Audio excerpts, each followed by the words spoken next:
আইয়ো মা, JAN entertainment কুকিংয়ে আপনাদের সকলকে স্বাগত জানাচ্ছি।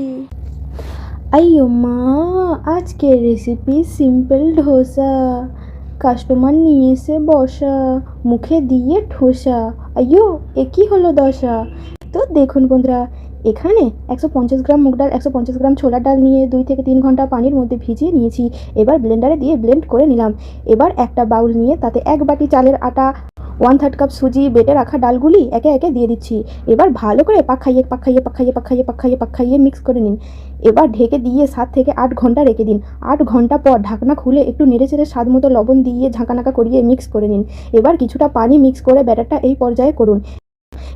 একটু সাইডে রেখে আলুর মশলা বানিয়ে ফেলুন। 4 টেবিল স্পুন রান্নার তেল দিয়ে তাতে 1/2 টেবিল স্পুন কালো সরষে, কিছুটা কড়ি পাতা, 2-4টে শুকনো লঙ্কা দিয়ে কিছুক্ষণ নেড়েচেড়ে 1/2 টেবিল স্পুন হিং, 2টো কাঁচা লঙ্কা কুচি, 1/2 ইঞ্চি আদা কুচি দিয়ে কিছুক্ষণ ভেজে নিয়ে এবার পেঁয়াজ কুচি দিয়ে ভালো করে ভেজে নিয়ে স্বাদ মতো লবণ, 1/2 টেবিল স্পুন লঙ্কার গুঁড়ো, 1/2 টেবিল স্পুন হলদি গুঁড়ো দিয়ে কিছুক্ষণ মিক্স করে। তো ভিডিওটা দেখতে দেখতে লাইক, কমেন্ট, শেয়ার করে দিন। আর হ্যাঁ, সাবস্ক্রাইব করতে ভুলবেন না।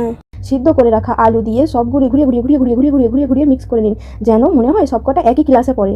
এবার গ্যাসের ফ্লেম অফ করে 1 টেবিল স্পুন লেবুর রস আর কুচি করা অসভ্য পাতা মানে ধনে পাতা দিয়ে মিক্স করে নিন। তো এখানে আলুর মিশ্রণটি রেডি। তো ভিডিওটা দেখতে দেখতে একটা গল্প শুনুন। আমি একদিন টিফিনে করে কয়েকটি ধোসা নিয়ে মামার বাড়ির দিকে যাচ্ছিলাম। রাস্তায় এক বুড়ো দাদুর সঙ্গে দেখা। দাদু ছিল খুব ক্ষুধার্ত। আমাকে বললেন, কি নিয়ে যাচ্ছিস? আমি বললাম, ধোসা।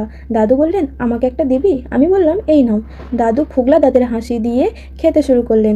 খাওয়ার পর জিজ্ঞাসা করলেন, এটা কি জিনিস? আমি বললাম, ধোসা। দাদু শুনলো শশা। আমি আবার বললাম, ধোসা। দাদু শুনলো দোচা। এবার বলুন তো বন্ধুরা, দাদু কি শুনতে ভুল করছে নাকি আমার বোঝাতে ভুল হচ্ছে? এবার একটা তাওয়া বসিয়ে একটু পানি ছিটিয়ে মুছে নিন। এবার কিছুটা ব্যাটার দিয়ে একটা বাটির পেছন দিয়ে ব্যাটারটা চাড়িয়ে দিন। এবার আলুর মিশ্রণটি ভালো করে চারিপাশে লাগিয়ে নিলাম। গ্যাসের ফ্লেম মিডিয়াম টু হাই রাখতে হবে। এবার এক পিঠ হয়ে গেলেই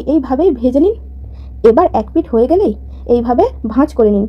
এখানে আপনারা আরেক ধরনেরও করতে পারেন। প্রথমে তাওয়াতে তেল ব্রাশ করে ব্যাটার দিয়ে গোল করে ঘুরিয়ে আলুর মিশ্রণ লাগিয়ে ভাঁজ করে নিন।